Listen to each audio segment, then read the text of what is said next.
Hey everybody, it's me Amir, welcome back to GoOn Berlin. A lot of you have asked me recently to make a cooking video. And honestly, I don't really know where did you get this idea that I know anything about cooking.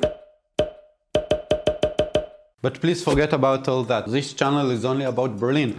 And what cooking has to do with Berlin? Berliners don't like to cook. And if they will cook, it will be a potato something or a bio goulash. No. I'm not doing that. And a lot of time when you're stuck in this kind of situation when you have no ideas about what to cook, it's really good to go back to basics. Get a very simple recipe, but try to make it perfect. So I would like in this video to show you my take on the currywurst, one of the most bizarre kind of sausages in all of the German cuisine, and it's very typical to Berlin. If in any point in time you like this video, please give it a like, don't be shy. And I'm super hungry, let's stop with all the talking, let's go to the kitchen and cook some currywurst.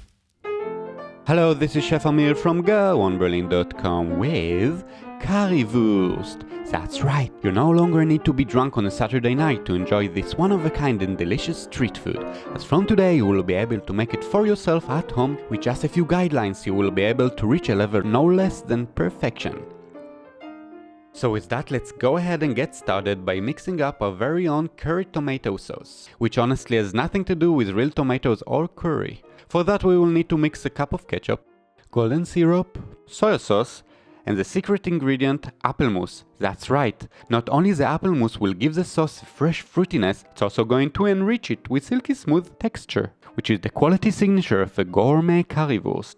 To that we are going to add a pinch of salt, or two, and the all-important curry powder, just the one that you find in the local discount supermarket. It's a street food after all, so let's keep it simple. To all that we are going to add a shake of cayenne and give it a good stir until all the ingredients are well mixed together.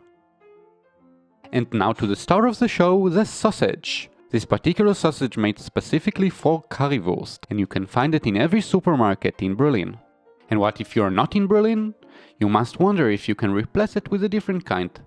Well, I'm glad you asked, because the answer is absolutely no. This sausage is somewhat like German bockwurst with the texture and smokiness of a Vienna sausage, but it's far superior than both of them combined. So please make an extra effort to put your hand on the real deal, and please do not, I repeat, do not replace it with a Bavarian Weisswurst. Because no matter what other people have told you, currywurst has nothing to do with Bavaria nor Oktoberfest. As you see, we are cutting the sausage from both sides. That's not only to give it its iconic look, but also serves a very important role in letting the expanding gases room to escape during the cooking process, saving our sausages from exploding all over the kitchen. Next we are going to add a lot of oil into our carbon steel skillet. Don't be afraid to put more than you think, okay? Ideally we want the oil to reach the middle of the sausages, as there are only two sides where the sausage can lay down on. We want the oil to fry also the sides for even cooking. On a medium-low heat we're going to fry the sausages. Don't be tempted to crank up the heat, as we want to fry it slowly, turning it every so often for extra crispification. And again. And again. Whoops, be careful, it's hot. Again. And again. Until they look something like this. Now we are going to take them out of the skillet and test the crust's crispiness. Check this out.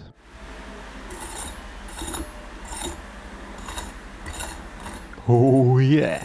You know what they say, forks don't lie. We are going to pair our currywurst with homemade Belgian fries, so I sliced a few potatoes in advance to the traditional shape, making sure to leave some of the skin on for extra homemade post-hipster look. I transferred the oil from our skillet to a small cooking pot and added a little bit more. Warm up the oil to medium heat and gently and responsively incorporate the potato sticks. Give it the old shaky and stir a little bit to prevent it from sticking. How much to stir is open for interpretation. You are, after all, the Angela Merkel of how much to circle. After a few minutes we are going to put them aside to cool down, crank up the heat to medium-high and fry them for a second time. This second frying is the secret of making Belgian fries that are soft in the inside and crispy on the outside.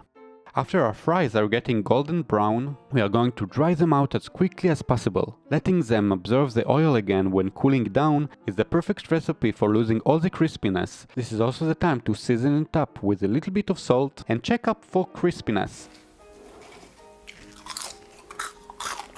And I'm happy to report success! Now what left to do is to put it all together on a plate, pour a curry tomato sauce on top and give it a try. And what can I say? This is one of the best currywurst I've ever had. Mostly because we took the time to make our own fully flavored sauce that is similar but unique in character to the supermarket one, and the homemade Belgian fries are just superior to all the other ones that we can find outside. And I really hope you will give it a try, so head over to goonberlin.com for all the ingredient amounts and more info as usual, and as always, enjoy!